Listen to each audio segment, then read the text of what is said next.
Something you don't. Something you don't. Bring that shit in.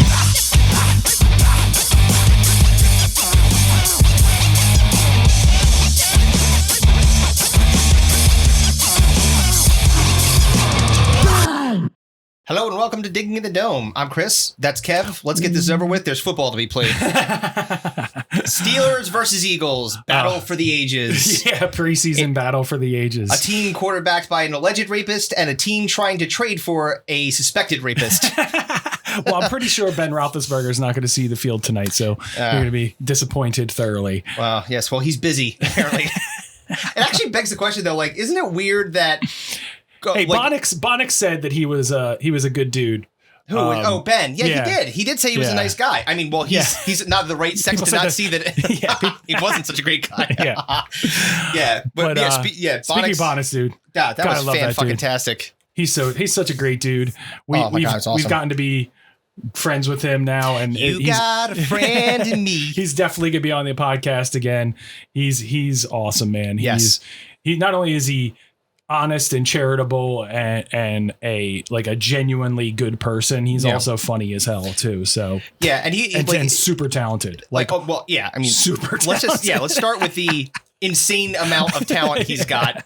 The fact that the great Wiz Khalifa chose him as his man on the ones and the twos, it says a lot about him. And the fact that he's also so down to earth, so humble, straight out of Lansdale.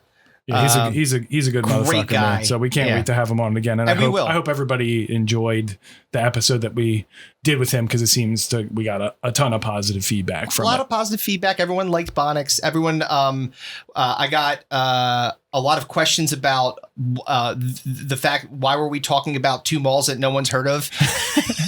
I'm like, you've never heard of King of Prussia? I was going to say everybody's heard of the Mall of America. At least I would think so. Yeah. I mean, it's like the biggest mall in the country. Yeah. That's the biggest bus, biggest legal bus in the country, son. Remember that guy? Oh yeah, of course. Fucking Tiger King lawyer. Tiger King lawyer. What you talking about, Willis? What you talking about, Willis? We really have enjoyed the stay here in Washington, D.C. at Trump International. Tell us your plans today, and what are you hoping for? Well, so here's what we're hoping for. We're hoping for what we got right here. When you put the biggest bus on U.S. soil that has a back deck that you can walk on, we're going to basically do a little trolling, if you will. Not like trolling on the internet. We're going to be trolling the city. So we always like to be great neighbors. We're going to be great visitors. We're going to drive through this great city. We're going to drive by the Capitol. We're going to drive by 1600 Pennsylvania Avenue. We're going to drive by all the buildings, right? We want folks to see the bus. Didn't he have no sleeves on his shirt? Yes, and a cowboy hat on a bus. And he was driving to the White House to talk to Donald Trump. That Tiger King thing didn't age well, did it? No, sure didn't. Speaking of not aging well, I had to bring up some terrible news to you guys. Oh, bad news. I had delivered the news that after our podcast with Bonics, where we talked extensively about Armin Gilliam and his giant hog, and Bonics had said that he was like, you guys should get him on the podcast, which I was a little, not wanting to do, just because, I don't want to bring a 60-year-old man on to talk about his dick. Yeah, I mean, what else are we going to talk to the guy about? But it turns out he died 10 years ago. Yeah. So unfortunately, literally almost to the day that we were talking about him. Which is embarrassing. We're like, let's get him on. No. He died a decade ago. The crazy thing is he died. He had a heart attack in Pittsburgh, of all places. Right. And he died at the same facility where Bonics had his heart procedure. That's crazy. Fucking crazy. Our weird, crazy podcast. Yeah, dude, I'm telling you. Yeah, we have the weird shit that we start speaking into the world, and all of a sudden, fucking Armin Gilliam's dead because all the blood got stuck in his erection. He wouldn't pump his heart any longer. That's pretty Poor much fucking what happened. guy. He's dragging that thing down the court. Yeah. That's a lot of weight to carry around, man. The hammer. But yeah, unfortunately, we will not be having Armin Gilliam on because he died a decade ago. Yeah, well, maybe we'll find his son, Armin Gilliam Jr., the fucking screwdriver. Yeah, that would be a terrible thing to talk. So we're sorry that your dad's dead. Let's talk about his penis. Dick. I wanted to bring something up to you. And That made me laugh. It's bugging the shit out of me. What's that? And I wanted to get your opinion on it because we talked on the last podcast about like restaurant experiences and stuff like that. We did. So, one of the things I'm seeing a lot of now, especially in this COVID times, is this people don't want to work anymore kind of like mentality or thought process. And so I was at a restaurant at the shore. I was on vacation about a month ago. I'm not going to give them even the mention of who they are, even though I'm going to talk shit on them. Dedicated to their appetite. No, not that. That wasn't Yuri's. Shout out to Yuri, though. I just wanted to sing the song. Whoa. You have to download that and play it so people know what the fuck we're talking I'm about. going to put the commercial in. Oh, yeah, absolutely. Directly after that episode, both hosts went into the interwebs seeking out the Yuri's commercial. After several hours with no success, they were confounded. It was as if someone had wiped away any record of that commercial from existence. They now needed to regroup and think of other ways to find the storied advertisement. Chris had the idea to search Facebook in hopes he could connect directly with the restaurant to see if they had a copy. With very little effort, Chris found the restaurant and sent them a DM.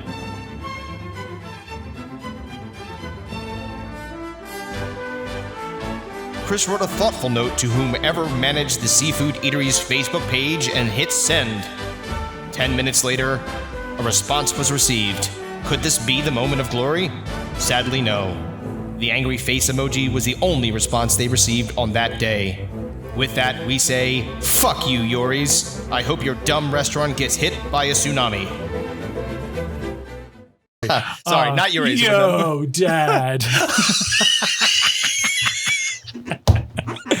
Oh man, it's a terrible local restaurant 80s commercial that our friend from high school's family owned this restaurant. Dude, it's fucking hilarious. We will for sure put that in. 100%. Anyway, go ahead. Sorry. So this restaurant at the shore, they had this sign up on their bar, like on this little flip thing that had like the specials and stuff like that. Sure. And on it said, "Please be patient with our staff.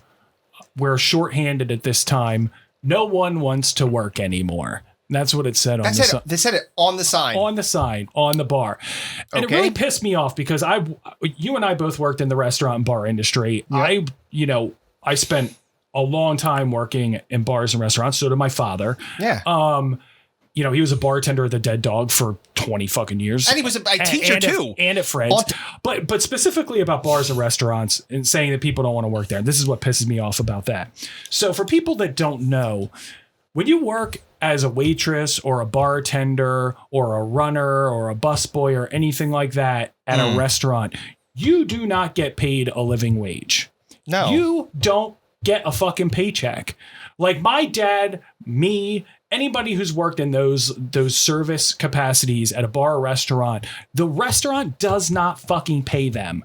You get a paycheck that says fucking void on it, right, or it's for like $1 or $2 for taxes. For to pay the taxes. It's bananas. You're working solely off of tips. That's it. And these restaurants make millions of dollars down the shore. This particular restaurant had just been completely renovated. I mean, completely renovated. Millions of dollars of renovations.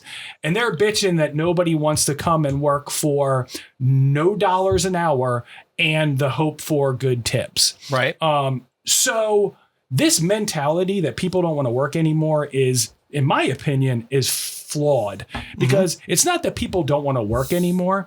People don't want to work menial jobs for minimum pay, because would you rather work making $8 an hour or get a government subsidy that equates to $10 an hour? Well, I mean, just simple math. Yeah. I mean, like so math plus people are effort. like, oh, people are lazy. They don't want to work. They just take advantage of the government. The government's just giving them a handout. No, you have to pay a living wage. People have to be able to make a living. Right. Like, imagine trying to buy a house in this market. Oh, fuck that. Making $8-10 an hour or no dollars an hour and only working off of tips. I'll give you a example of how that is in a different way in practice. So when we had Allie, right? We had to make the decision on whether, do we want to put Allie into some kind of a daycare thing? Right. Which take the other stuff aside, socialization, which is a benefit, but also you don't know what you're getting with these places. The kid can get sick really easy. There was, or so that she can go back to work, or was it more worth it to have Colleen stay home and not deal with that? Right. Because daycare is fucking expensive as shit. So we made the decision that it was just did not financially make sense for her to break her back, not to be able to spend time with our daughter, our only kid at the time. So she stayed at home. Yeah. So you make a decision based on the effort versus the return. And if it doesn't make sense, and again, you have other means, in this case, it was me. I was going to go in and be the breadwinner for the family, still am. Like, that's a decision that people make. And you can't be mad at them for saying, I know how to do fucking math, and I know how much work I'm going to have to put in for, like you said, a pittance, essentially. Now, what if you had to support that whole family, but you were getting paid no dollars? Right. And you were only working off of tips. And maybe one day you make $200 in tips. It's a super busy Friday. Right. And maybe the next day it's fucking dead. And nothing. you make $10. Right. $20, whatever it is. Like, there's no guarantee of money. You can't fucking survive working that way. No. So if you have if you have an alternative income, why wouldn't you take advantage of that versus the other side of it, potentially making less money for your family? I just hate that incredibly wealthy, like the arrogance place that has fuck you money to built on the fucking beach, to be like downplaying or talking down to people that don't want to work there because they're not actually getting paid. Like, how is that still legal? How is it still legal to not give somebody at least a minimum minimum wage? Well, I mean, if it's a minimum wage, that's the whole thing with minimum wage. Yeah, it's this weird law that people have been dodging in the restaurant industry forever. Yep. That you don't have to pay them. It's fucking bullshit, man. I hate that shit. Yeah. I mean, I remember just looking at like my dad on some nights when he would teach all day, go bartend at night. It would be dead at the bar. He'd come home with $50. Yeah. And he was still working. He was still there. He still had to wait on people. And then he would get a paycheck with no money in it. Well, so you're eating away time. That goes back to the point I was making before. You're eating away time that you could be spending with your family and doing other things. Yeah. Or fucking, hey, how about this? So he's gone all day and night. Right. And he's not making a living wage. And you want to go to and you want to be to those people that decide not to work there to say, oh, well, you just don't want to work. You're just lazy. Yeah. That's fucking, first of all, it's a blanket statement and it's bullshit. Yeah, Number two, maybe if your shitty fucking restaurant actually put good food out there, people would want to eat there and then people would want to work there. So suck a dick. Or if let's say you like McDonald's, would you rather work at McDonald's for $10 an hour or get paid the equivalent of $12 an hour by the government? Right. Like, it's not fucking difficult to. It's math. It's fucking math. That. It's not laziness. No. It's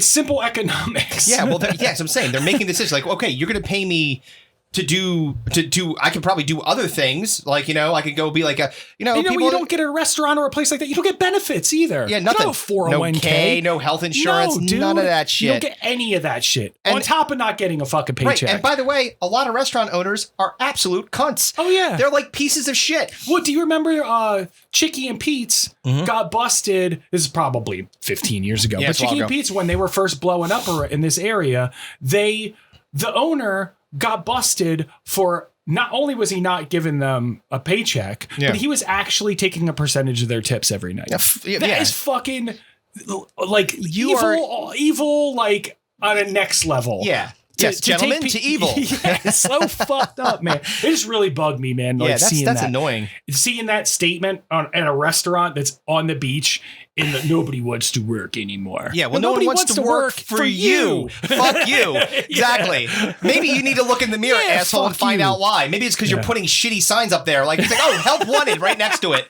Yeah, no, I'm not going to work here. The bartender's sitting there fucking side-eyeing that fucking sign every time he's making a drink, too. He's like, the fuck? Yeah, exactly. On a Wednesday night when there's two people in there. Pay me $0. Yeah, suck my dick. Exactly. Yeah, wow. Anyway, yeah, so I had some restaurant experiences while I was at vacation, which was pretty cool.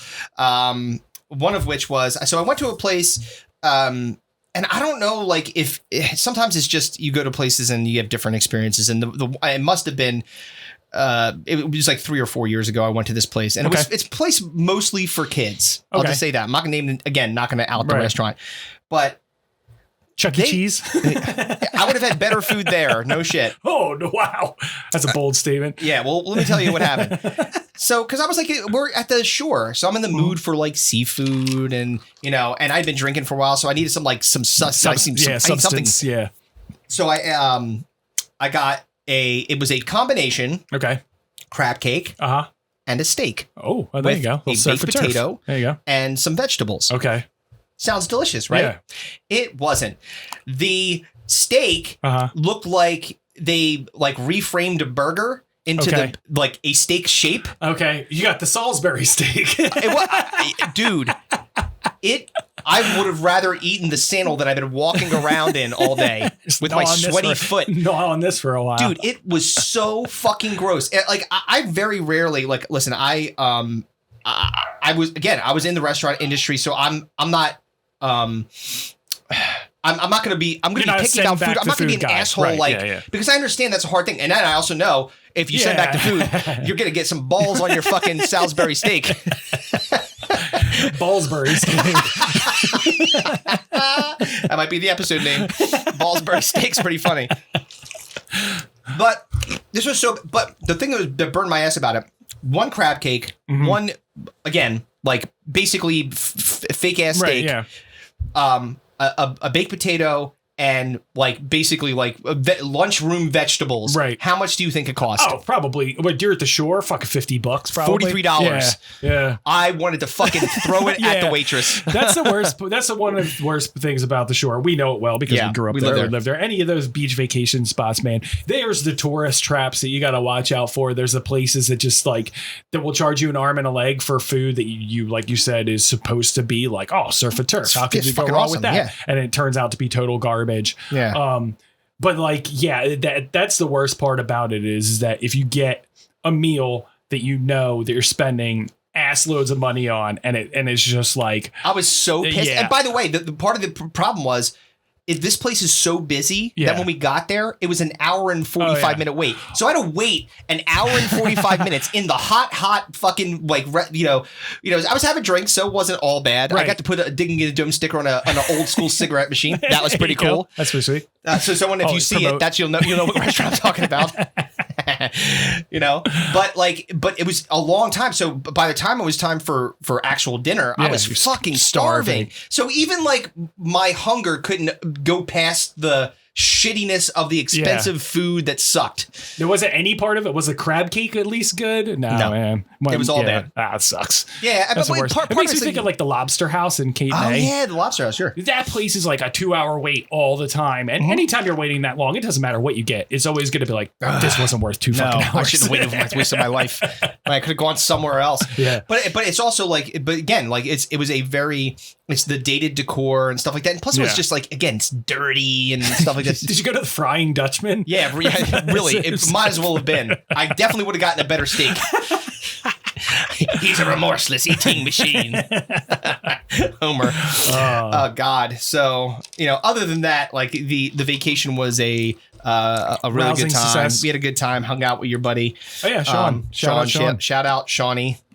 Hey, Sean's a good guy. Yeah, Sean's a good egg. And we had a good time. All the kids got along for the most part. They only had a couple shitty moments where they were like, fuck you. They always have those one moments where they're assholes. We went to the boardwalk. Talk about another place where you get get hosed. Oh yeah, big time. Anywhere. Man. If you're saying boardwalk, fucking hide your wallet because you're getting fucking bamboozled for sure. They might as well have hacked my bank account and just taken it all. They took so much of my money. I was like, here, load this thing up with points so you can go on a roller coaster. Then you have to load it up again. Yeah. And then the kids are always like, win me a prize, Dad. And I'm like, fine. These and fucking rigged games. Oh, dude. The basketball one, the ones that the balls are the bottles are stand up. They're totally they're like seared together, like fused together, made of lead. Yeah, I'm like, you can't knock that out. You could be the strongest person in the world, hit that dead center, and it's not fucking moving. Dude, I have a great story about a boardwalk. So we grew up right near the Wildwood Boardwalk, and so in Wildwood, New Jersey, and the people that run all the rides. Or at least at the time when we were growing up down there, that run all the rides and the concessions and the games and stuff like that. They're all like on work visas, and they're all like either Irish or Russian or you're some sort of European. You want to go on Gravitron? You get sick easy. Exactly. I do not clean up kid puke. So it was me, my cousin Dwayne, my cousin Kristen, her boyfriend, who's now her husband at the time. And we were doing that like blow up balloon race where you squirt the water in the clown's mouth. So we do that. And I forget who wins. But he's like, the balloon pops and everybody's like, ah. And the guy's like, oh, congratulations. So close race. That's like that's his fucking middle face. Yeah, it's Berserker. Fucking Skrelnick. Oh, dude. I was so close race. Oh, dude, that's the best. You're not from around here, are you? Dude, so the one that we were at, the one where it was, they take, I don't even know what the fuck it is. It's like some kind of a weird like stick and they put it in the back of a gun thing. Okay. It's like a pellet thing. Yeah. And you shoot the star out. Yeah. So I shot this star out twice, for sure. And this guy's like, no. And I'm like, what do you mean? He's like, well, you see that little red thing that's flapping out? I'm like, yeah, it's off. He's like, no. That means you didn't win. I'm like, fuck you. Right, so he got me the one time. I really wanted to shoot him right in his dumb hipster mustache. Fucking cunt. Maybe spend $20 for nothing. Oh, yeah. All that shit is rigged to death. All a scam. Anything where it's like the prize is like ginormous. Oh, yeah. Forget it. You're not winning shit. Way. Oh, dude, or how about this? The basketball hoop that would, because of forced perspective, is like 1,000 feet away. It's like basically a half court shot, and the rim is all the way out here, so it bounces off. Yeah, it's like fucking, the rim's like fucking octagonal. It's so it doesn't even fit in there. Just like sits on the top. Oh, sorry, so close. So close shot. So close shot. Oh fuck, dude. Oh man. So, but anyway, back to the Steelers and Eagles. It's the first preseason game of the Eagles. Yeah. And you guys had one against beat the Cowboys. Yeah, fuck them. Oh, apparently Dak Prescott's going in for another MRI on his shoulder. You're like, come on. Yes, who's even their backup now? Because they don't have Andy Dalton backing them up anymore. I don't know who their backup is. It's like Case Keenum or somebody like that. Some journeyman backup. Exactly. Which we will speak up thoroughly later. Baby boy. Man. God damn it. Move on to headlines? Yeah, we can move on to headlines. Let's do it. Alrighty. Closer to your world, my friend. Take a little bit of time.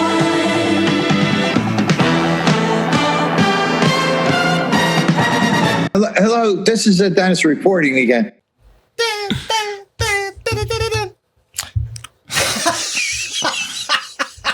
Yeah, I can't wait for you to put the Yuri's commercial in there. It's gonna make my fucking life complete.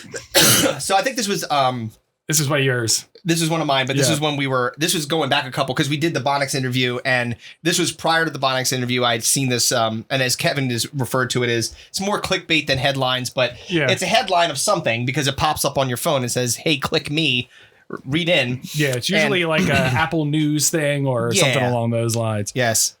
And in this particular case, this one said, days after her racy Instagram photo, Britney Spears went even farther, and boy, was I excited to see that. Well, for the people that don't know, which I don't know how you wouldn't know, so Britney put out like some post of her like holding her titties, like covering her tits with her hand on Instagram, and people went fucking bonkers about it. So they're basically saying days after her racy Instagram photo, she just went even further. So 7 flip coins, you go first. Let's do the little flipperoo here.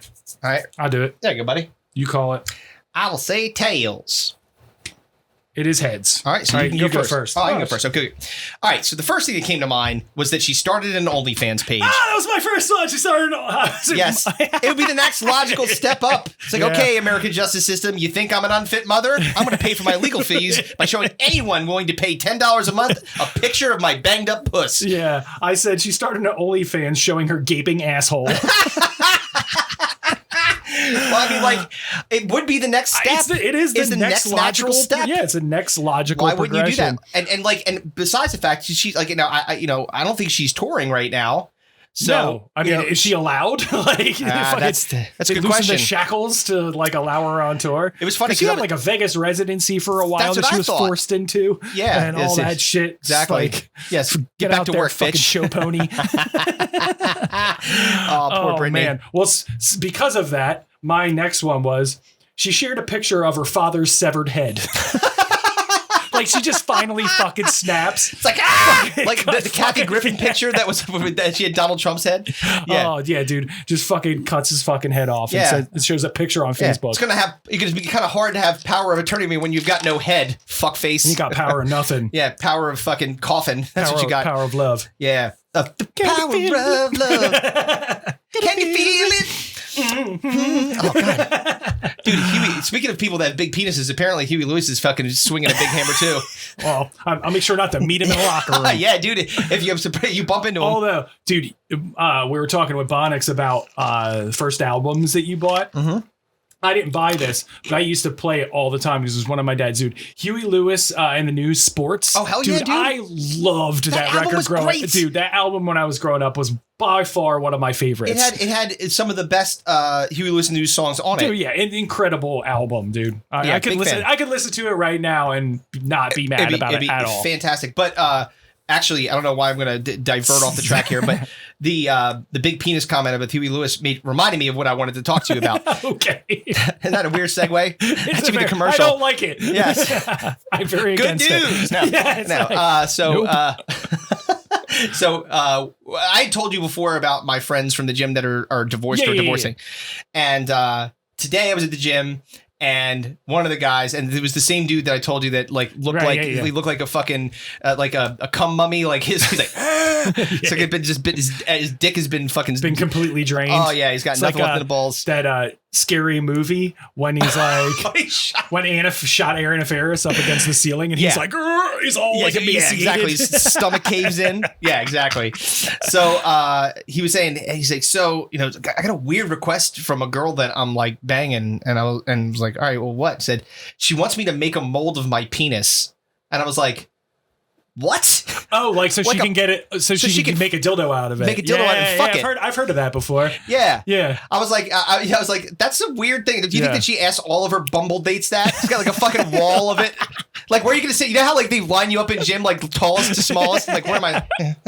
Oh, like, god damn it! Like, where am I ranked on this thing? Like, oh god, yes, I'm not even in the top 2 tiers. Yeah, I'm on the second shelf. Fuck.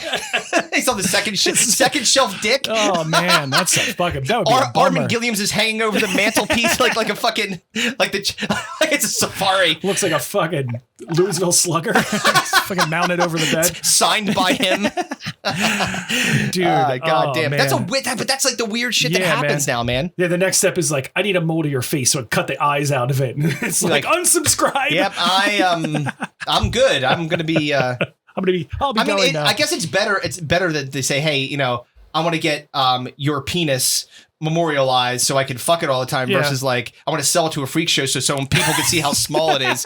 That would be worse. You never know. Markedly worse. So right. You're next. Okay, so again, along the same lines as OnlyFans, you're really going to ramp it up? Straight to xhamster.com. Xhamster.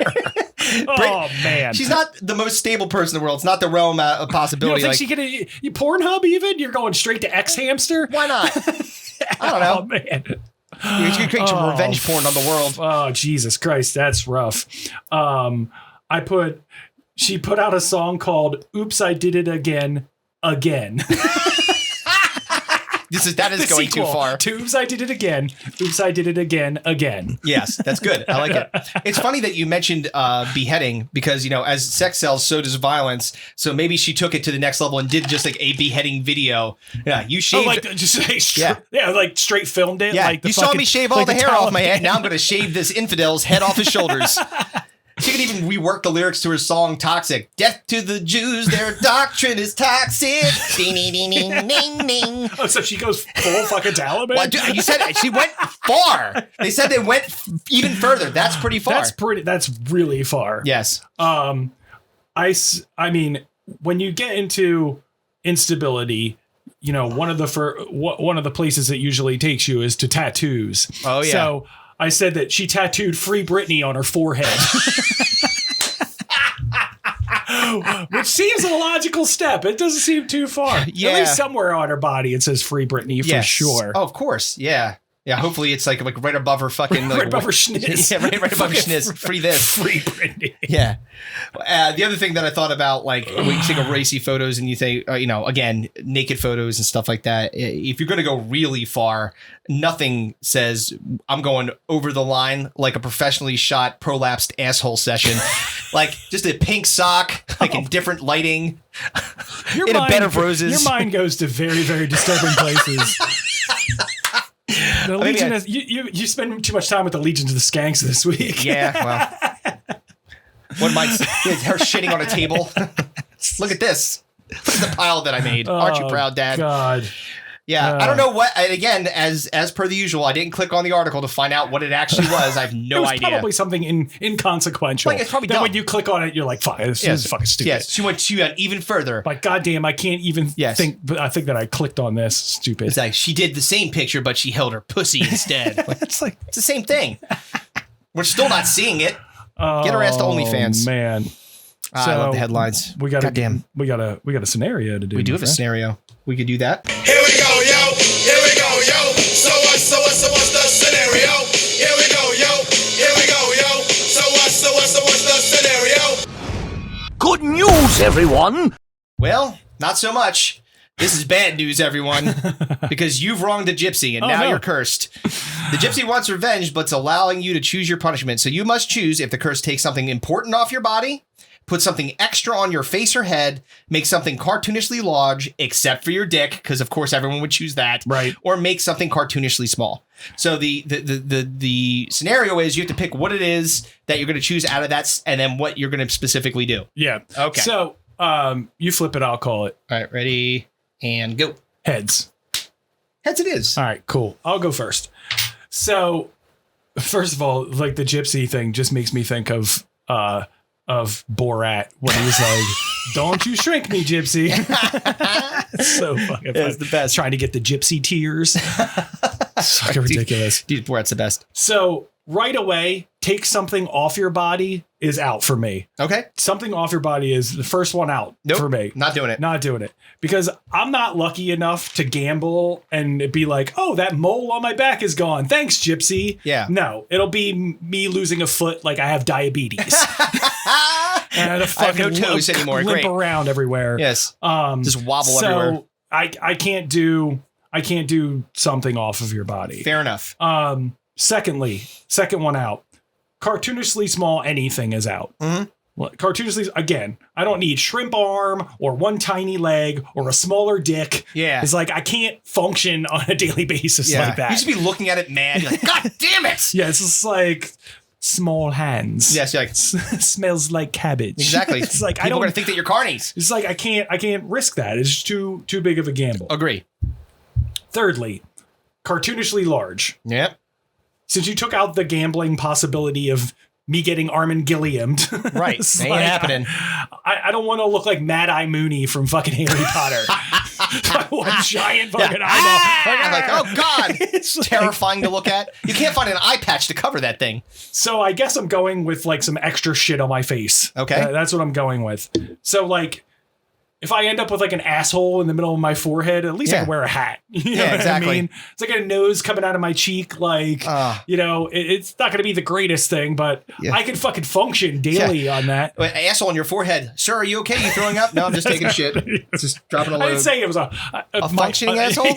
It's not like all the intestinal tract is coming into your head. It would explain shit for brains for sure. It'd be funny if all of a sudden it's just like, I gotta go. Oh God, I've got to quench. So I absolutely am going with extra shit on my face, because then I could be like a circus freak if I need to. Yeah. It's like cue ball, the man with no hair. Yes. He's hideous. He's hideous. At least you can make money. Yeah, exactly. That's what I'm saying. Extra shit on my face, I'm fine with. Yep. My luck, I just have a fucking giant dick growing out on my forehead. Exactly. Well, I mean, it might be fucking rhino boy. Oh, yes, well, you have a future in porn, my friend. Weird porn. Ex-hamster, here I come. Yeah, that's right. Good for you. Literally. Exactly. Oh God. I want. It's a cum coming out like, Jesus Christ. Stop spraying it everywhere. I don't want to do the podcast with you anymore. Kevin, can you please put a sock over that thing? Oh, fuck. All right. So what's your line of thinking here? Okay. So first thing off the table, you aren't putting additional shit on my face. Oh, yeah. That's your first out? My choice is. Oh, yeah. wow, Well, okay. I already have an above average schnozola. So if you had another one of those, most not of the that bad. Most of, but it's big It's enough. wider. Yeah, but it's most of real estate. like it's a fucking like I don't Gonzo look like note. You look like fucking Gonzo. I just don't need more of it. It's going to take up 90% of the real estate on my face. Is well, like that would be going larger, not like. Well, I mean, extra. I'm saying there's going to be like there's no regular surface area. Right. You imagine me trying to shave around my nose. It's just random though, so like you don't know what you're going to get. Yeah, I don't like it. Yeah, so you're out with the out with that. Okay, I, like a third eye. Don't want that. You know, my optician would be fucking furious. Like, what am I going to do? Tape a monocle to your glasses? Get the fuck out of here. Beat it. So next on the chopping block would be making something cartoonishly small. I'm already short, so I don't need any to be walking around with like a tiny leg or hand or foot. Remember how ridiculous Deadpool looked when his legs were blown? Yeah. Go back, dude. That would be you. Oh, dude. All the time. Oh, dude, that was. The little leg. He crosses his little leg. His little hand. His little baby dick is hanging out. I don't want to be the shrunken head in the Beetlejuice waiting room. You know, like. Fuck that. That was my second one. No cartoonishly small anything. Yeah, and the last elimination is going to be, making something cartoonishly large. Okay. Right. So the only reason that was even on the table is because I like the idea of having a big ass hand to like that be on a free show, like a You're fucking Mickey Mouse. Professional wrestler called the Hand.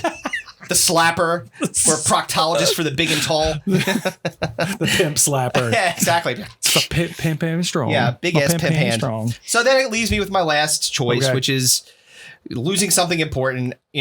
So maybe if the gypsy's cool, I can convince her to get rid of my left leg and replace it with a peg or a blade or something like that. So you're just gonna roll with taking something off your body completely. I mean. I could make up something like I was in a plane accident or a train accident or a car accident. It's like, oh yeah, I lost my hand because I was saving a baby from a building or something. But you didn't give the fucking same caveat to that you did the cartoonishly large. So you could end up a fucking eunuch. She could take my penis away? I don't know, man. Yeah, man. I don't know how badly did I wrong this gypsy. If I really fucked up, it's a total roll of the dice. It's I'm true. saying you're willing to gamble like that. I have faith in humans that they're not so mean. Like, you know what? Because look, the gypsy was nice enough to say, look, I'm gonna fuck you up, but I'm gonna give you your choice of how you're gonna get fucked up. Right. So at the very least, you wouldn't think like they're like, okay, well, now that you chose that, I'm gonna take the one thing that you really want. I mean, the only thing you really want. Take my fucking balls, please. Oh, there you go. Take him 7 months ago. Gotta go back in time. Speaking of Huey. Gotta go back in time. Fucking shit. Oh, man, that's a bummer. Oh, shit, dude. Whew. That was a good one, man. That was funny. God damn it. I love the gypsy curse or the fucking, the fucking local wizard or local wizard. Your town genie. Yeah, exactly. Whatever it may be. That's a Those rough one, some man. Great scenarios. Ah, shit. All right. So we could take a second here and do a little advertising. Yeah, we'll talk about shaving your balls. Okay. And then we'll be right back.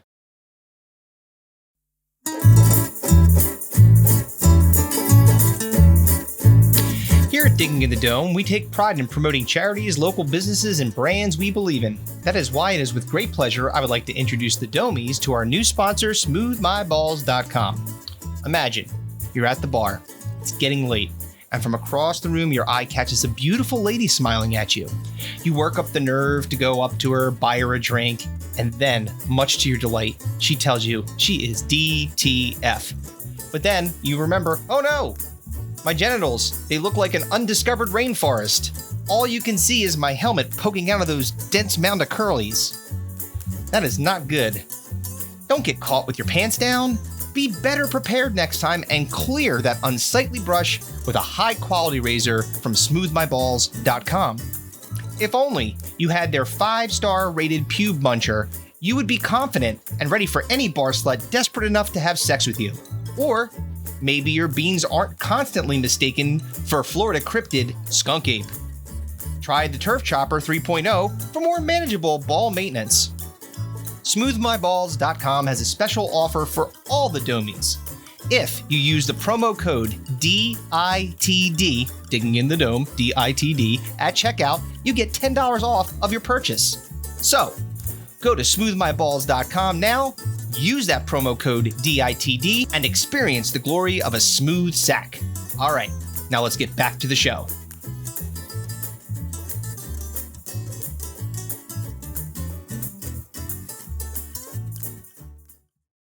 And we're back.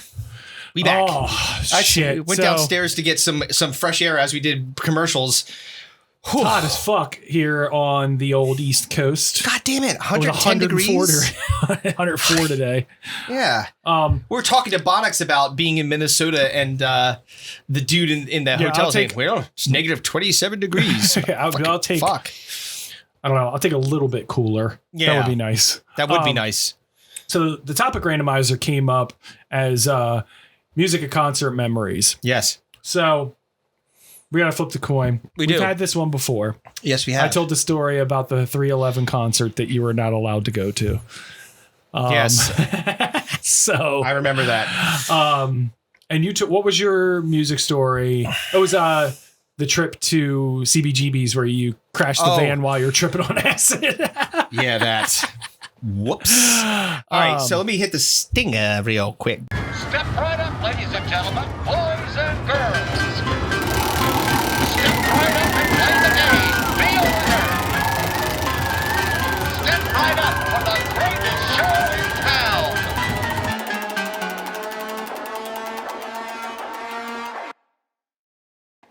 Oof. All right.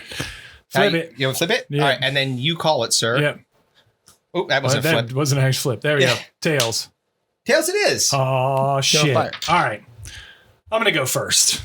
Just because I want to get this out of the way. Oh, no. So it is not a proud memory for me. And I'm hoping you remember this. All right. So Chris and I were in a band together. We've talked about it multiple times on this podcast. Mm-hmm. We recorded our first album at Sonic Studios. But before that, we had a chance to spend some time there before we actually started recording our album. Yep. So Chris went to Rowan University. And at the time, he was working at a pizza place in Pittman, New Jersey. Ah, yes. Attilio's Pizza. Shout out. Shitty pizza place in the terrible town of Pittman, New Jersey. Now, for context, if you guys don't know, there's a lake called Alcyon Lake in Pittman, New Jersey. This is a famous lake, and you can look this up. I think it's spelled Alcyon, Alcyon. That I don't know who did it, but someone had dumped toxic waste into this fucking pool, this lake, and it affected the people in the town to a degree. I was delivering pizzas to mutants, basically. You're not wrong. I'm not kidding to you. There was a guy there. He answered the door, and it looked like his face was made of clay, and someone went like his whole face went to the right. This place is fucked up. Continue. So, when Chris was working there, he worked with a guy who was the cousin of Scratch from The Roots. Yes. And I can't remember what his name was. Lee. So I think we're just starting the band at this point. So, Scratch's cousin's like, hey, you guys are gonna be recording your album at Sonic Studios. The Roots are there, right? Scratch, my cousin's there. They're hanging out. Why don't we go down there, hang out with them, smoke a blunt with them, have some drinks? We're like, fucking bet. Yeah. Oh, So- no, that's a terrible idea. So, Of course. at the time, I think it was just me, you, Anthony, and Jason. Mm-hmm. So we roll there. Mm-hmm. Now, we're very poor at the time because we're in our 20s. We're fucking. We're just out of college. I was working at a pizzeria in Pittman, New Jersey, the home of the mutants. What do you think? So we don't have a lot of money to spend on alcohol or weed or anything like that. No. So I took, this was my, fucking sucks. This was my drink of choice that I took to go hang out with the Roots. This is like the, late 90s. Mm-hmm. So the Roots aren't like They're not epically huge. Yeah, they're people know who they rising. are. They're like Yeah. they're starting to hit. So, but my drink of choice that I take with me is a large bottle of Chardonnay that we had stolen from your parents' house. This is what I chose to bring to hang out with the Roots, was a large bottle of Chardonnay. What are you, a 40-year-old gay man? I don't know if you remember this or not. Because I don't. remember it because it was seriously embarrassing. That is terrible. I don't remember that. I was probably too fucked up. Even worse was that I didn't have a wine opener. So I literally jammed the cork down inside the bottle. That I remember. Now I remember. I remember So you doing that. I have a bottle of Chardonnay with a cork floating in it. And I guarantee you, I'm rolling up to Sonic Studios with the Roots to fucking hang out in the cypher with the Roots is me with a bottle of Chardonnay with a cork floating in it. Now, I don't know if you know a lot about wine, but if you drink wine in excess, it's going to fuck you up more than, say, beer or a mixed drink. Yeah, if you're just taking it to the fucking head, wine out of the bottle. Bad news. Like a fucking wino. Like a goddamn fool. And it's not, I guarantee you, if you grabbed a bottle at that time, now my parents have evolved since then. They've been, because we've taught them through our drunkenness to actually buy quality like spirits. But back then, was the Carlo and Rossi giant jug of fucking red, Dago Red, the little handle. It was not like a 750 milliliter. It was a 1.5 liter bottle. So it was like the double size bottle. Yeah. And it was like, what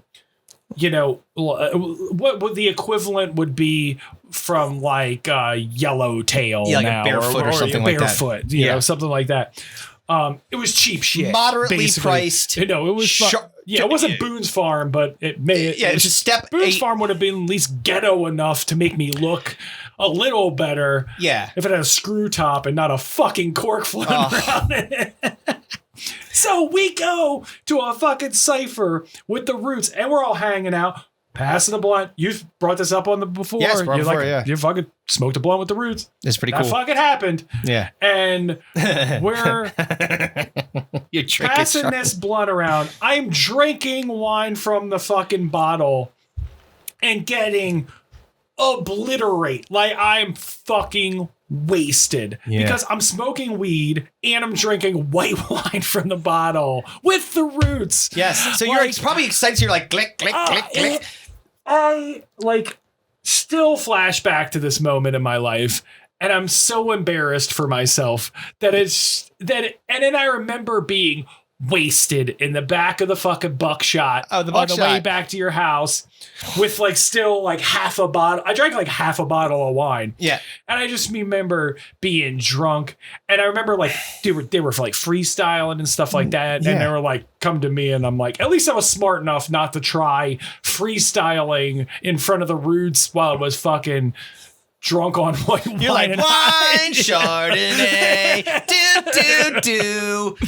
It was one of the most embarrassing moments that I experienced. I would love to like talk to Bonics and be like, yo, reach out to Questlove and find out if he remembers this. if he That's remembers some weird white boy some drinking fucking cheap Chardonnay with a cork floating in cork floating in it. it. Dude, so embarrassed. I was mortified for myself. And I don't know what at the time made me think that was a good idea. I was like, I have to bring something. Like, Right. I can't show up empty-handed. Right. I can't show up to hang out with the Roots and have no booze and no bud. Yeah. And just look like A fucking Mo. Yeah. But instead you look You like, look like a serious Mo.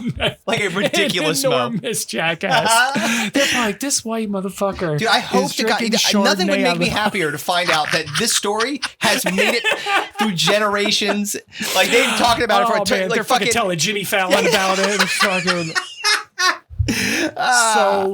so embarrassing. That's rough. Dude, I remember being shit faced too, and it's just and like the next day just being like so mortified and Yes. and I'm like, You're like, what did I still to this do? day, this was fucking Jesus. Just even talk about it. Look at 20 you. some odd years ago. Yes. And I'm still to this day fucking mortified by that decision. The white by wine me. kid. Jesus Christ. Now, and you That had was your fucking chance bad. to freestyle with them, and you're like, I'll I pass. could have done anything else. Anything You else. could have would've- gotten, like- showing up empty-handed in retrospect would have been better The smarter play. than stuffing a cork to a bottle of fucking Carlo and Rossi. So or not whatever the only fuck did it you is. look like a fucking asshole for drinking a shitty bottle of wine, you looked like an unprepared asshole Yeah. because you didn't have a corkscrew for it. and then on top of that, just getting obliterated Oh, off of it annihilated. because I'm just Yes. drinking it like it's a fucking beer. Yeah, and But it it's is a not. fucking bottle of wine.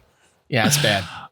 That's a great story. I forgot about damn that. it. I forgot about the shark until you said I had to poke the cork in, and then that's what triggered it. I was like, oh yeah, that's right. Oh man, I'm sure Jason remember that. Too. That was bad.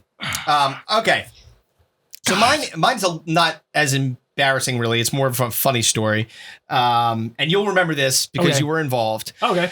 So, you know, there's lots of concerts out there where you've got, you know, it's not just it's like a tour of people, like a whole conglomerate of different performers. And one that we went to a couple times was the Rolling Rock Town Fair. Oh yes, indeed. So we go to Pittsburgh, which is where the Rolling Rock Town Fair was held. Yes. And this was a stacked lineup. Technically, it's it was held at the Westmoreland County Fairgrounds, which is where my whole family is from. It's 45 minutes east of Pittsburgh, but it just so happens to be 5 minutes from where my cousin's house was. Right. So this was going to be like an easy go-to. There was a badass lineup. Really awesome bands. festival It was was unreal. Do you remember what the lineup was? 311. Your Oh, not 311. Sorry. Red Hot Chili Peppers. Uh-huh. Filter. Who else? Stone Temple Pilots. STP was there. I Who think. else? Hold on. Yeah, I'm go gonna look it up. So You keep talking. I'll look it up. So anyway, so of course, you know, we get to Kevin's cousin's house relatively early so that we can, you know, pregame. Yeah. So And this is morning. this is morning. Morning. Like morning. Like 8:30 in the morning. Very, very early. Because this is an all-day festival. It's an all-day jam. All right. So I was wrong. I was like, go ahead. Stone Temple Pilots was another year, Mm-hmm. but that year the lineup was Red Hot Chili Peppers, Filter, Fuel, Yeah, Fuel. Moby, Yep. Our Lady Peace, and Yep. Marcy's Playground. Yeah, it was a good concert. Anyway, so one of Dwayne, Kevin's cousin's friends, and this our was friend, August of 2000. Was August of 2000. Yeah. So 21 years ago today. Jesus Christ. So Kevin's cousin's friend Duck had R.I.P. Duck, man. R.I.P. Fucking great dude. Dude, one of the best. He was like, here. And he since people knew that I know how to make pot brownies, he was like, here. And he hands me a quarter of pot. Now, if you've ever made pot brownies before, you don't need a quarter a pot in single batch. Yeah. But so for people who aren't familiar with pot measurements, yes, it goes an eighth, a quarter, a half, and an ounce. Right. And if you've ever seen an ounce of weed, it's a lot. It's a tremendous amount of pot. So, and an eighth is going to last you a while if using it the right way. But he's giving me double what you double an eighth. Double an eighth. So for all intents and purposes, something that would last you several weeks if you weren't a complete stoner, right? Nah, let's say a week for argument's sake. For argument's sake. For people like us at the time, it was 3 days. Worth a week. We would have lasted 3 days if we just had smoked. So he goes, I'm like, well, how much I didn't want to like take all the dude's pot. Yeah, like, how much do you want to use? He's like, use it all. Yep. He's like, I have plenty. I was like, fucking all right, dude. So the other thing that, I don't know if people knew this or didn't know this about me is that I know how to make pot bounties the right way. There's a wrong way and a right way. The wrong way to do it is just to dump the pot into the brownie batter and have at it. Goodbye. Yeah. The right way to do it is to actually take the pot, put it on a very low heat with butter to extract all the delicious THC out of it, and then take that butter and put it into the pot, into the brownie mix. Yeah. And that's how I did it. So these things, and it was a single batch. It's not like I made like 5 batches with a quarter. It was a batch. It was a pan. A pan. So I found it like we get it done as they're all finished and everyone's like, brownies. I'm like, blah, blah, blah. I'm like, listen, this is not for fucking greenhorns. This is gonna fuck you up. Who's a greenhorn?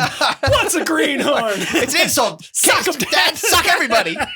Gotta put that in there. Fucking hard. Well, there is one steak that's only available by special request. We call it sirloin-a-lot. It's the size of a boogie board. Ooh, I'll have that one. And a drink? Meatballs. Very good, sir. Red Barkley's my name. I'm a trucker, and I've eaten steaks from coast to coast with taters and toast. Take my advice. This one's not for greenhorns. Greenhorns? Who's a greenhorn? What's a greenhorn? It's an insult. Sock him, Dad. Sock everybody. That's not for greenhorns. Shit. So remember he shook his head. He's like, oh, he's dead. When you say that, it makes me think of a Nick I'll share it. Okay. Nick Swartzen does a great bit, stand-up bit about it, but continue. Anyway, so because we're going to party, everyone's very excited. My instructions to proceed with caution were soundly ignored by most of the people, including Duck. Yeah, and here's what Nick Swartzen says. He's like, when you eat pop brownies, give it a minute. Yeah. He's like, because what people will do is they'll go, not feeling nothing. Yeah. It's like they're not instant. Yeah, exactly. He's like, and then what happens is like 20 minutes later, you're like, like shiveringly high. Yeah. Continue. Yes. So now these again, take into consideration what Nick was talking about was normal pot brownies where you just do an eighth. Yeah. I did double that in these, and Duck, I remember at one point he had 2 of them and he went one after the other. Well, he was a monster. He could eat 2 and handle it. But everybody else eating 2 was a mistake. So then, so they eat it, and then there's time elapses. Fast forward, we're standing in line for a bus. Yes. To go to the Walmart Center. So we're standing in this line, and I remember Duck turned around at me, and his eyes looked like fucking Hellboy eyes, like red. They were bloodshot red, and he was like, "Oh." I was like, "Uh-oh." I'm like, "You ate too many, sir." You've overserved yourself. Oh boy. One thing I do remember, I don't know if you remember this, we're standing in line waiting for the bus. Mm-hmm. This is another thing to know about pop brownies, how they will impact you internally. Yes. So we're standing in line waiting for this bus, and it's in like a business park. Yeah, right? We're like, there's like a building over here right to the right. We're standing there. All of a sudden, like my cousin and I are like, I got a shit real bad. Yeah, and it's like hightail it. They made it into the business building and spackled the bathroom. Man. We destroyed that bathroom in somebody's office building. Thank God that building was, I don't know why it was open. It was on the weekend. And that was odd. It was like there was no cars in the parking lot outside of the people that were going to get on this bus for this. Please let this door be open. And it was magically open. Oh, Jesus Christ. We used the power of pop brownies to open that door. They were strong enough that maybe you did have. I'm gonna shit my pants on this school bus. Yeah, I remember you guys running in there, stiff-legging your way in. Continue. So then, so we get to the concert. Now everybody's feeling it. And this is like leveling the entire group of people that we've brought, including your cousin, both your cousins. Yeah. So one of the good things about this was at the time, my cousin was dating a girl who worked for Pepsi. Right. And she was like, I got us pit seats. Yeah. So we're going to be like anybody that's ever been in a pit at a concert. Admin. There's the regular fucking dullards. Yeah. And then there's the special people on the other side of the fence that are right in front of the stage. So we ended up getting access to that general, like that pit seat area. We were Everything in a else great spot. Like if you wanted to go see a concert, this was like fucking prime territory. If you wanted to, you could worm your way forward and be literally the first person in front of the stage. Mm-hmm. So, and I don't know how many bands it was deep, but it wasn't long. All of a sudden, we just start to see person by person, everyone start sitting down, leaning against the fence. Not everybody. Well, not everybody. Many. Many of them, though. Me and you. We were fine. Yes. Because we knew. We were like, well, we're not dumb. We're not going to do what these assholes are doing. Yeah. Them, they were like, like they ate them all. And then they were like, literally, Filter, who's a pretty hard band. At the time. Hey. Oh. Yeah. They're screaming. And these fucking assholes are literally asleep. At a concert on a fence, they're lit. I remember your cousin Dwayne. Dude. Your cousin Dwayne was leaning on your cousin Kristen like this. She was like, I remember them against the fence. We were in the mosh pit. Yeah. And we like turn around. We're like fucking going through the mosh pit. Yeah. And turn around. And then turn around and see Dwayne. Fucking sawing logs against the fence, dude. So in the middle of a Filter set. My God, that was my fun. pot brownies killed their concert experience. Dude, they were ridiculous. Yeah. Ridiculous pot brownies to, like you said, greenhorns. Yes. and the other thing too, like the weird thing about pot brownies, and we actually experienced this more recently, like in living in Pennsylvania. Me and you? I don't know if you had them or not, because this Probably is, I think, when not, you still I were took not. a hiatus. I think this is but I had made some, and again, very strong. I'd gotten a specific person whose name I will not blurt again on this podcast. We could use his nickname. Yes, Bud Bill. No, what? I thought it was Wags. Oh, no, I didn't get that one. I didn't get from Wags. Was it Wags? Because you told me a Wags story once where... Oh, no, it was Wags. You're right. I'm sorry. You're absolutely correct. So it was Wags. Wags gave me the pot, and it was and he lives at. Yes. Let me give you his real name and where he lives and a list of his customers. No, I don't think he does that anymore. But anyway, I mean, I'll bleep that. You fuck. I mean, Wags. So, anyway, he gave it to me, and I made, again, using the right chemical process, but with much stronger weed. Because then we're talking about like 21 years ago against like 7 or 8. Yeah. So now, like, we've the progress we've made in the amazingness of the pot. You weren't picking seeds out of the shit before you threw it in there. No. This was the kind of stuff that I had to like triple seal in bags so that if a cop pulled me over, he might only smell it a little bit. Yeah. So I get it. I make the brownies, and then again, because I'm just like, how should I cut these? And I'm like, I don't know, man. Like, so I cut them really small, and Colin and I were sitting there, and we were like, all right, well, so let's eat them. We'll see what happens, because we have to figure out. Yeah, we had to figure the out like Swartzen method. Yeah, we had to take it. So we took it. And we waited. So 30 minutes in, we're like, ooh, all right, groovy. Right. And then 45 minutes in, I was like, oh boy, I wish a lot. Something's going on. And then I remember less than an hour, I stood up and I said, I'm going to go to bed now. I am not shitting you. And we nicknamed those brownies home wreckers. Or no, I'm sorry, daybreakers, not home wreckers. Because it broke your day. If you took too much of it, you're not doing anything for the rest of the day. No. And I went upstairs and I went to lay in bed and try not to be violently high, which I was wildly unsuccessful. I've always been impressed with people that are able to just like be like, call it and then go to bed when wildly high. I'm gonna tell you a story and then we'll move on. Sure. So I remember one time, I was dating a girl and we went back. This is when we were living on Fountain Street, and we all took mushrooms. And our friend Kind Bud Bill, I remember who we this. mentioned, made the mushrooms with orange juice in like a blender, so it like hit harder. Oh yeah. And I remember that. I don't know how the science works on that. Something about the orange juice and the mushrooms and whatever.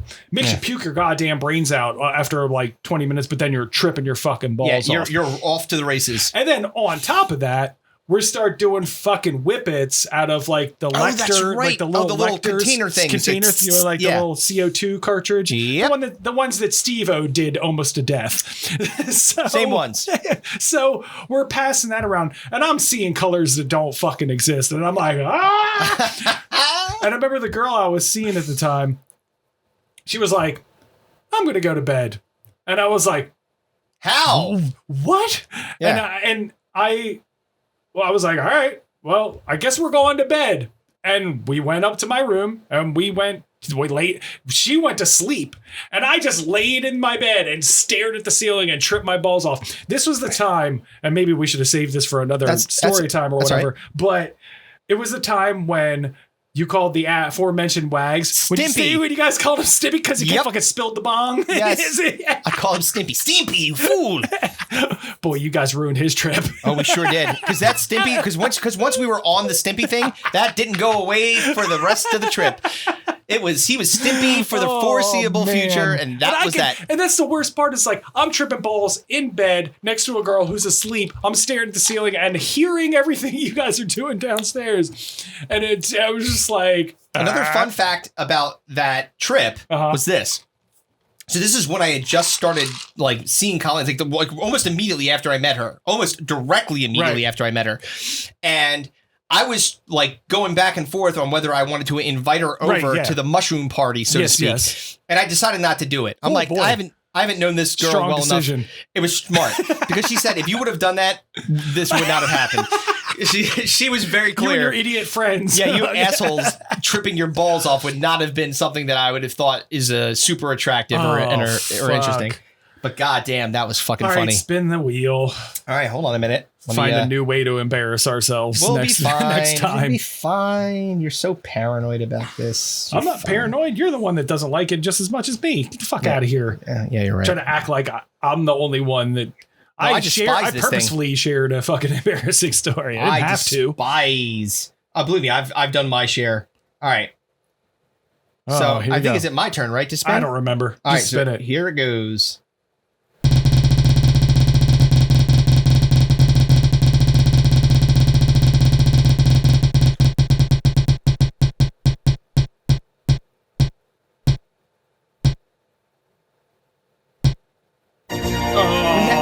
Son of a bitch. All right. It is. Fuck! Double dog dare. We'll concoct something for the next podcast. I hope not. Oh, man. Oh, God. Double dog dare. God damn it. Man. I'm taking that off the wheel. It's the third time we had it. So I think with the 3 times, you're allowed to take it off the wheel. I agree. And replace it with a new category. Yes, exactly. And send us your ideas too, please. Yes. Roche each other. Email us at digginginthe.dome.com or digginginthe.dome at gmail.com. Yeah, don't digginginthe.dome. Well, digginginthe.dome is going to be up soon. Yes, it will be. So, oh man, it's time for the draft. So, yay! This is the last podcast we'll do before my friend across from me turns the big 4 or 5. So, halfway to 90. As per the usual, I decided to come up with a draft that plays to Chris's wheelhouse. Yeah. And if you're listening to this podcast, you know that Chris's wheelhouse is wrestling. It is indeed. So, we are drafting the worst wrestling gimmicks of all time. And whoo, baby, are there a lot of them. When Kevin presented this idea, like, and again, as somewhat of a backstory, if you look at, I'd say 60 to 70% of the things that Kevin and I send to each other picture-wise are from an Instagram site called Ham and Eggers. Shout out Ham and Eggers on Instagram. Dude. I discovered it. I'll give myself the props. Yes, you get the fucking props for that shit. Dude, but it is the funniest because these people that show up are...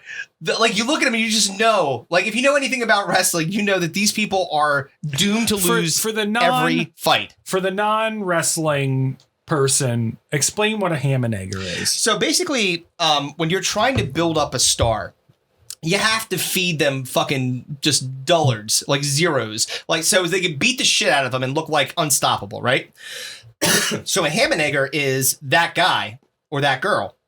The person that's going to go in there and just get their clock cleaned by someone they're trying to build up or someone who's already a star. So it's usually someone who they, one, use their real name or seemingly a regular name. Yeah. And two, they're already in the ring. They have no intro. There's no pyro going off. There's no fanfare to them showing up. They're already there when they're introducing. This was a real big staple too back in like the 80s and 90s. They just are in the ring. And there was actually there. I sent one to Kevin today. They have a nondescript onesie on, as I call it. Yes, either a singlet or they've got the, like I said, the jacket that's got like no logos or anything on it. It's like a high school shiny polyester jacket. Yeah, they recycle a blue fucking Speedo from someone and say, here, put this on, jabroni. And they have to go out there and get destroyed by Kane or The Undertaker or fucking Triple H. So these gimmicks, but these are different. This is like, it's like taking those guys that they're trying to promote. They're trying to figure it out. They're trying to figure out the gimmick. Like, what is going to strike a chord with the crowd? Yeah. And these are the ones that just did not work at all. They fucked up because they're like, let's try this. And it was like, ooh, God, we should probably not have done that one. That's bad. And it's usually some costumed persona in some regard. Oh yeah. Or some concept. And you're just like, what does this have to do with wrestling at all? It's like The Accountant. It's like, what? All right. So even though you drafted first last time, no, because it's your nope. No, you don't want it. I respect the rules of the draft. Okay, much like you did, because I so broke your heart when I took Iron Man the last time. I can't. I gotta follow. I'm gonna follow the rules. All right. Well, I mean, there's so many of these. It really doesn't matter. That's really why I don't care. There's like 18 number one picks. So yes. It doesn't really matter. But with my first pick. And it had to be just because we actually recently talked about it too, is the gobbledygooker. Oh. Okay, so let's have, what kind of a wrestler would be real kick-ass? A Thanksgiving turkey. So not only that, there was like a lead up to it. Yeah. It was like months. The egg. Leading up to Survivor Series in 1990. There was just a giant egg in a nest off to the side of the stage. It was just like this mysterious egg. Building it up. They're promoting this egg. Oh, it's going to hatch at Survivor Series. And then it hatches at Survivor Series, and it's Hector Guerrero, who is the brother of Eddie Guerrero. And Chavo. Or cousin Chavo. Dressed up in a cartoon chicken suit. It's a fucking Thanksgiving turkey. And for fairness, chicken suit, turkey suit, whatever. It was turkey because the Survivor Series is always right around Thanksgiving. So they built this up for months. And so what you would think is, if you're a wrestling fan, okay, something really awesome is coming out of this egg. It's going to be fucking, I don't know, Lex Luger or fucking Bret Hart from Mork and Mindy. Anything besides a goddamn turkey. And it's a turkey. Like, it had like the full mascot turkey outfit on. They had him like dancing like Mean Gene Okerlund in the ring, doing like a fucking do-si-do. Dude, was embarrassing to a degree that you can't even explain. Yeah, so bad. On top of that, Hector Guerrero was also Lasertron. Oh, Lasertron. That's right. Terrible in his own right. Man, it was sometimes just a guy you can't get in it a right. laser tag costume. I mean, if you think about it, you see like the picture, and we'll pop Lasertron up as well as the guy. Don't worry, you'll see all these motherfuckers, I'm sure.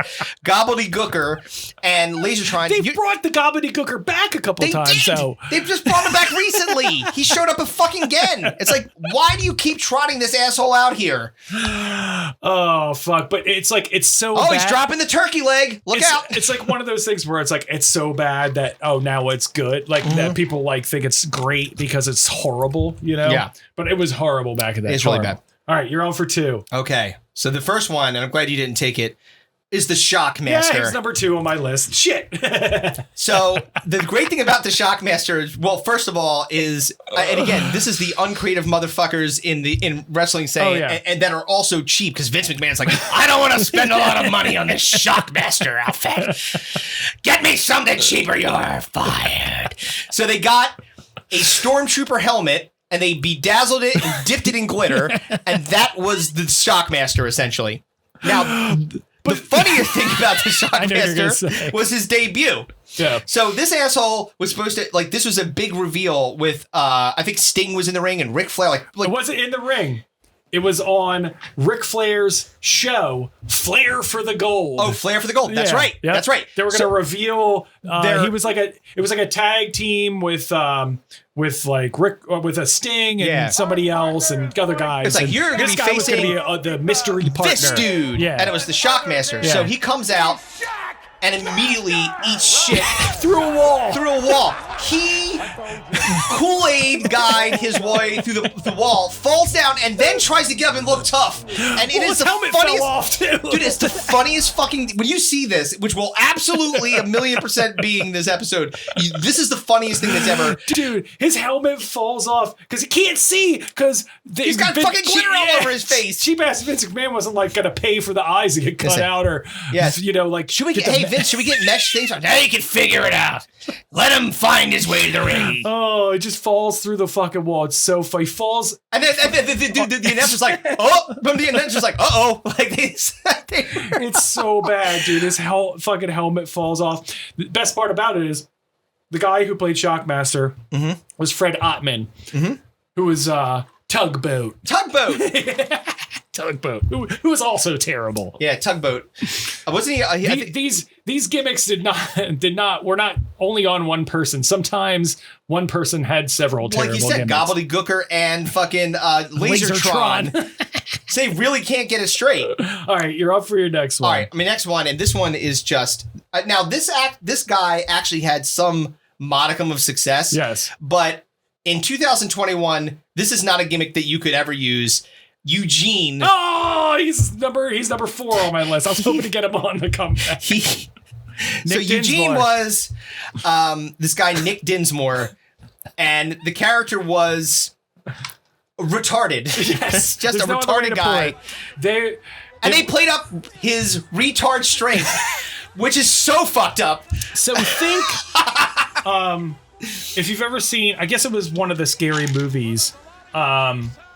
What's his name? Who was also in wrestling? He dated Courtney Cox. What's his name? David Arquette. David Arquette played Special Officer Doofy, and that's basically what Eugene was. He had like a name tag was like pinned to his fucking jacket. It said Eugene. It said Eugene. Like if you try to do that now, how quickly you'd be canceled. You would be canceled. So this is 2004. And he was the special needs nephew of Eric Bischoff, who was the then general manager of Raw. It's so bad. His gimmick was... And they did it for a while, too. No, wait. And by the way, if you ever, like, Nick Dinsmore, and I don't know what other gimmicks he's had, but, like, he's, like he's not actually a special needs guy. No, he's not. So he had to pretend to be retarded all the time.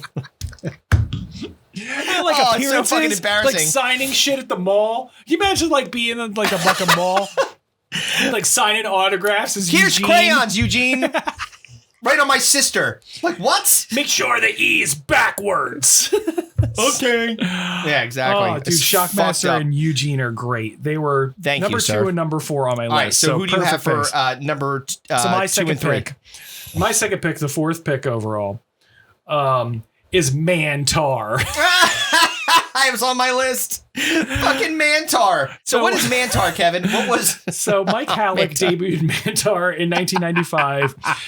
He was literally in a full bison headpiece. Yeah. Like a literal buffalo head. They could not get the rights to the word Minotaur, so they decided Mantar. Mantar fucking stinks. Dude, he would like headbutt and like gore people with his horns and would moo at people. He mooed at people. He would moo at his opponents. Oh, God. When you see this, it's the most ridiculous thing ever. Yeah. To even put this person, there's no way he could see. I know how he would see. No chance. Dude, it was a giant buffalo It's like head. the Shockmaster. How's he even supposed to get to... He was more successful in the Shockmaster because he actually made it to the ring. Just running around the ring in a giant buffalo head. That's embarrassing. It's like somebody took... It's like literally like... Vince McMahon had his wall of all the animals that he killed on safari, and he grabbed one off the wall. You know what I want? Slammed it I in want his a face. buffalo man to be in the ring. Mantar! What's his name? Oh, man. Mantar fucking... That's awful. So, my third pick. Yes. And that's a good one, by the way. That's a This one I quality pick. remember because I remember him on like wrestling back in the day. Yeah. Is Repo Man. Oh, dude, that was my next pick. God damn it. Dude, first of all, he looked like the Hamburglar. He didn't look like... They call him the Repo Man. Like he looked like a criminal. He's taking cars back for Toyota. He's not robbing you. He looked like the Lone Ranger with a tow rope. Remember, he did. Yeah, He had a tow rope. And he would use it illegally to hurt people. He would hit you with the tow rope. But like, here's the question. What was he doing with the tow rope? What was he attaching it to? Oh my God. Was he just dragging a car home? The bad part was he was one half of Demolition. Like he was Smash from Demolition. Yes. Eventually he was Smash from Demolition. Oh, man. Barry Darso. God But damn. he had one of the dumbest gimmicks in his wrestling history. It's the worst. Dude, he was basically a tow truck driver with a raccoon mask. Do you remember when he used to come to the ring, he would slink to the ring? Like really He's being quietly. sneaky. It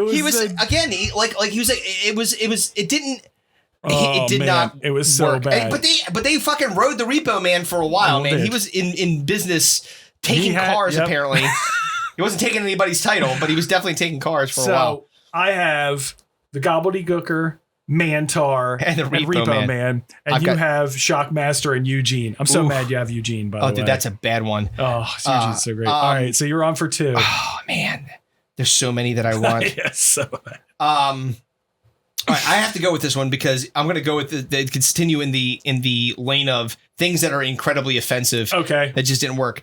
So, and again, I don't know what Vince McMahon has against the poor Guerrero family. I know who you're going with. It's on my list for Kerwin sure. White.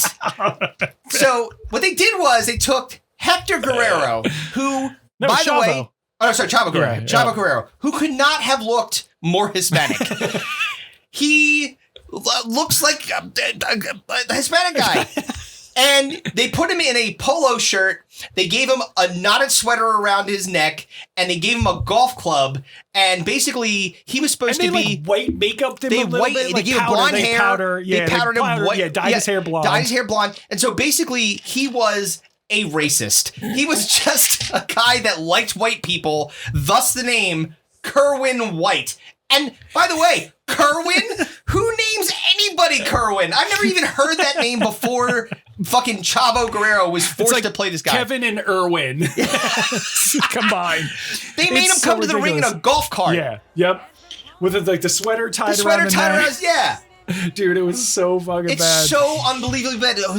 But to take like a Hispanic guy and I know turn what him I want to into do. a white racist guy. Do you remember what his tagline was? No, I don't. If it ain't white, it ain't right. They made him say that. This is Clayton Bigsby from fucking the Chappelle Show, dude. 100%. It's the blind 100% it. KKK, man. Yeah.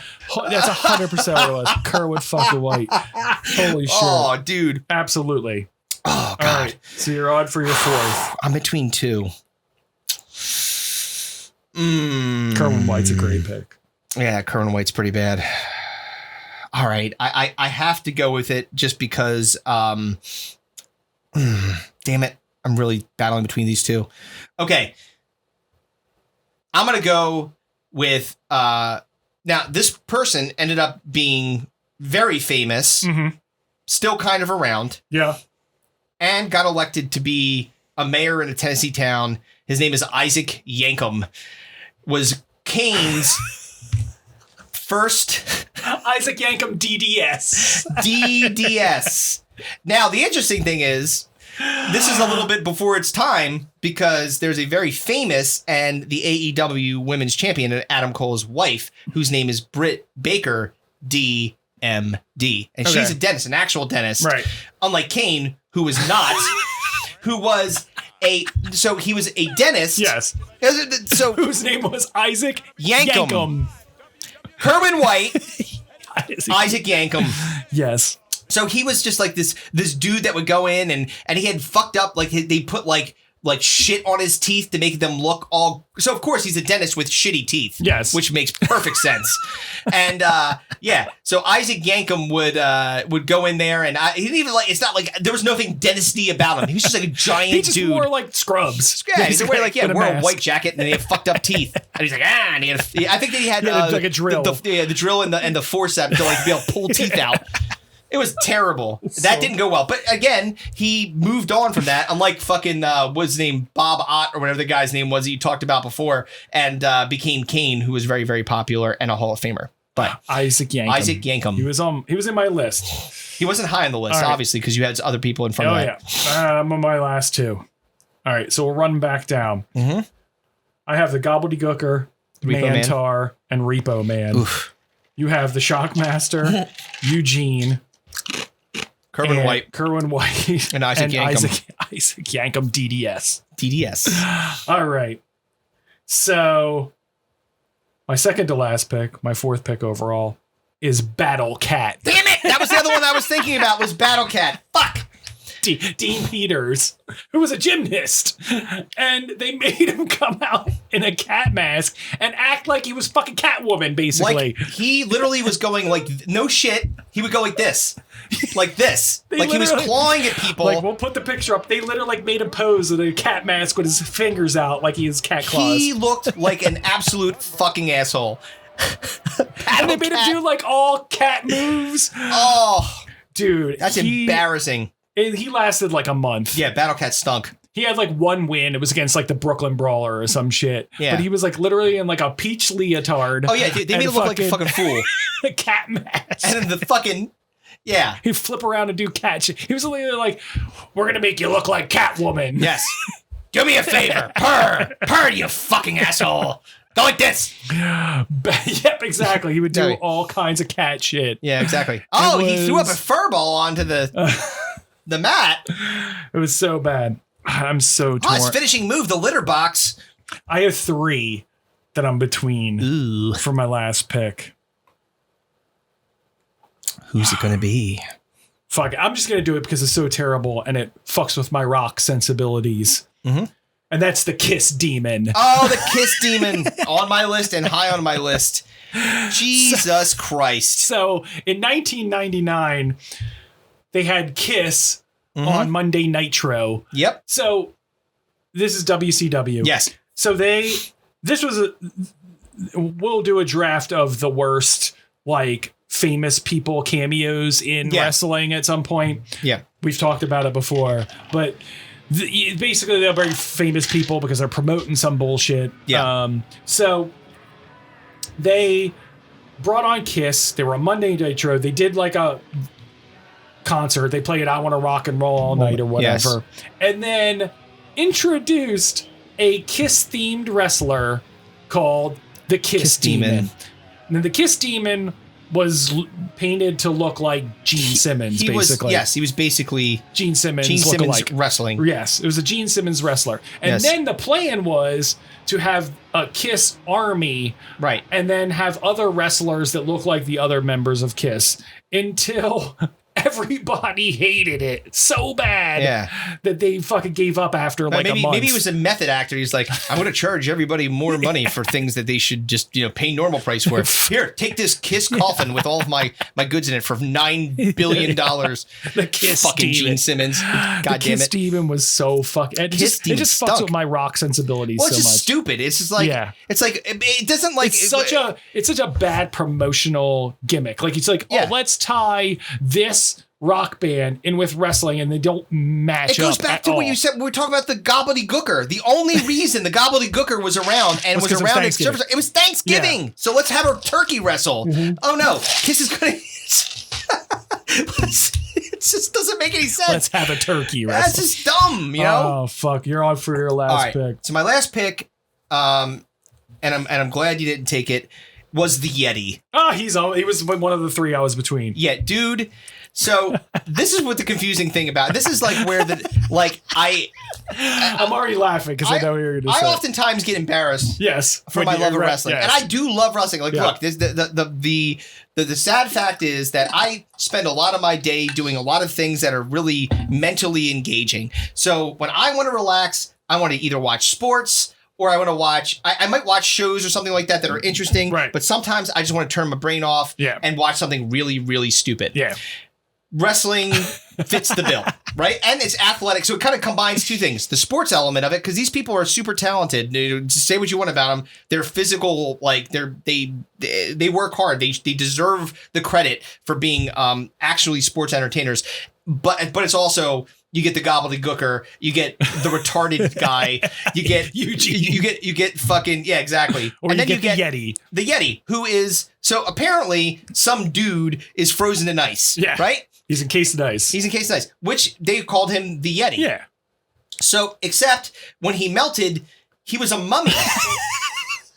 So it wasn't his name was the Yeti. Yes. But it was actually a mummy. Yeah. Now, the Yeti, my understanding of what a Yeti was, it's like the abominable snowman. It's like or a Bigfoot type thing. It's a fucking it's a polar bear Bigfoot, basically. Right. So it's white furry Bigfoot. I'm pretty sure. It's the thing from fucking Star Wars Empire. Digging in the Dome is experiencing some technical difficulties due to a Yeti attack. The Repo Man has also taken our camera, so you will not be seeing our mugs for the remainder of the episode. Lucky you. We now rejoin our program already in progress. Pyre strikes back. The fucking Luke cuts the arm off. Right. But that's a fucking Yeti. But here's the thing. A mummy, is a classic monster. Yeah, exactly. And I thought came from Egypt, where there's no ice. Yeah. So who's mummifying somebody in the North Pole and calling them the Yeti? Why would they not just call the fucking mummy? Yeah, exactly. They saw a picture. You'll see me just like, it's like you know what they did? This is what happened. The Yeti concept wasn't getting any traction. No. They were like, what rhymes with Yeti? Mummy. So when you defrost, no, it doesn't. It's a fucking terrible gimmick. Well, again, it was. Well, what happened was they had the Yeti concept. They had the ice block thing where he melted out of the ice. But when they debuted him, it was at Halloween Havoc. Go back to the gobbledygooker. Right. They're like, okay, it's Thanksgiving, so we're going to have a fucking turkey. This is, it's Halloween, so we're going to have a mummy. But it's already too late because we've been calling him the Yeti. The Yeti that's a mummy. It was like when the gobbledygooker was an egg, they had this block of ice. Right. But they bring Halloween Havoc. They've got lanes. They recycle a lot of shit in wrestling, but they also don't give a shit about the, they're like not really thinking about the intelligence level of some of the people that may be watching this. They're like, no one's going to question the fact that the thing that we call a Yeti is actually a mummy. Yeah. And they're not going to think, wow, why didn't the mummy come out of a sarcophagus as opposed to a frozen block of ice? What the fuck? He was on TV 4 times before they shit-canned him. He fucking stunk. All right, so let's run back our final teams. I have the gobbledygooker. Yep. Mantar. Yes. Repo Man. Battle Cat. And the Kiss Demon. I had the Shockmaster, Eugene, Kerwin White, Isaac Yankum, and the Yeti/Mummy. All right, so we got to talk about honorable mentions here. I've got a ton. All right, so the last one that was on my the three you had 3 or 4 that were kind of hanging out there. Full blown list was one that you actually had texted me recently. Was Who? His name was Who? Yes, and he was actually Jim the Anvil Neidhart. Yeah, was Who? He's a Hall of Famer. Yes, and it was like summer '96. And he was gone by September. But every time Jerry Lawler would make these awful jokes like, who is in the ring? And who won the match? And it was just Jim the Anvil Neidhart in a mask. And they named him Who. It's It's goddamn embarrassing. Yeah, good. So I had one, and this is again another person that was a Hall of Famer that started off with a pretty unfortunate stint, and that was in 1991. Kevin Nash, part of the NWO, was Oz, based on a character from The Wizard of Oz, and he's tall and green, like. It's what the fuck are you kidding me? Well, the best Where's part it about because we talked about the Yeti and not knowing mixing up your you have a Yeti but it's actually a mummy. So they had Oz and he came out with a leprechaun. But leprechauns they were munchkins in Wizard of Oz, but it wasn't a leprechaun. This is what they're banking on. They're like, you know what? Wrestling fans don't read. No idea. So we could put this green thing with this other green thing. Like, look, 2 green things. We'll call them Oz. Oh, man. It's so fucking bad. There was, because we haven't mentioned any of the female ones. Mm-hmm. One of the ones that I had on my list was The Crazy Bride. Oh, yeah. So Chelsea Green. Yep. And so they had her marry like a guy, Braxton Sutter. And then break up with her. Yep. And then like her gimmick was that she was this like torn asunder bride. So they like made her have like a tattered dress and messy makeup and a wine bottle, probably with a cork floating in it, like she's going to hang out with the fucking Chardonnay. Yeah, Chardonnay.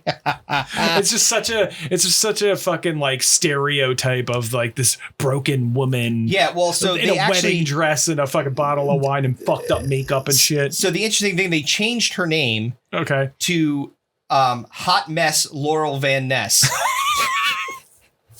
And she actually is coming back in that character right now. No shit. What a surprise. Yeah, shockingly. So I tried to steer clear of the tag teams. I had some tag teams, though. We've talked about the tag teams before on here. And sorry, I was talking to the mic. That's right. Talked about the tag teams before. And there are some terrible tag team gimmicks. Oh, dude.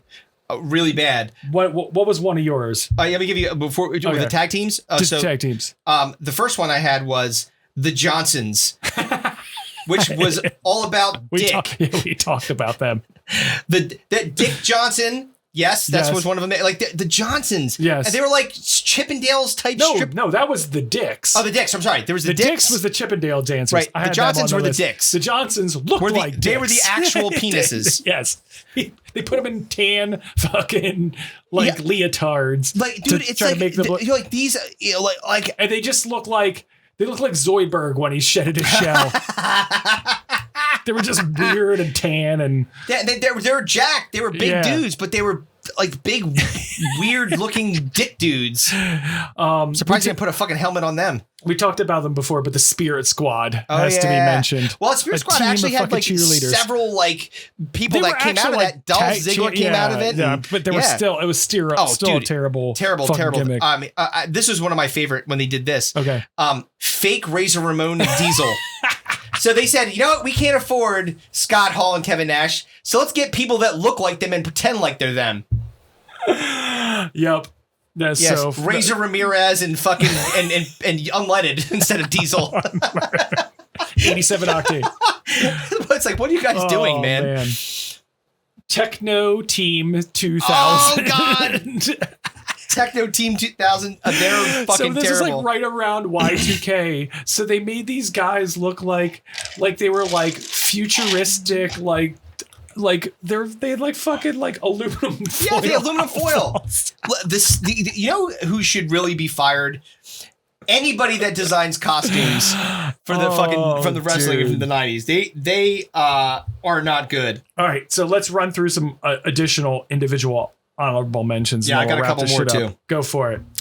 So the first one I had was the Goon, which was a hockey player that was a wrestler. A goon. Yep. He was just a goon. Yeah, he was just a guy in hockey jersey. I'll beat you up because it's hockey and I'm a goon. Yeah. Great.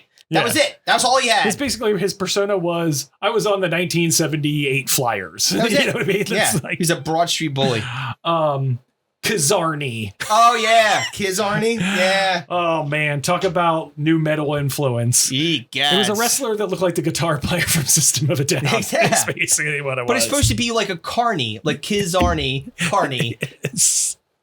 So dude, bad. fucking terrible. All right, how about this one? And this is a Mortal Kombat inspired Glacier. Yeah, Glacier. He looked like cool. Sub-Zero. We'll make a Sub-Zero wrestler. Yes. What can we call him? Let's not call him Glacier. What can else? We're calling him Sub-Zero. Yeah, let's call him Glacier.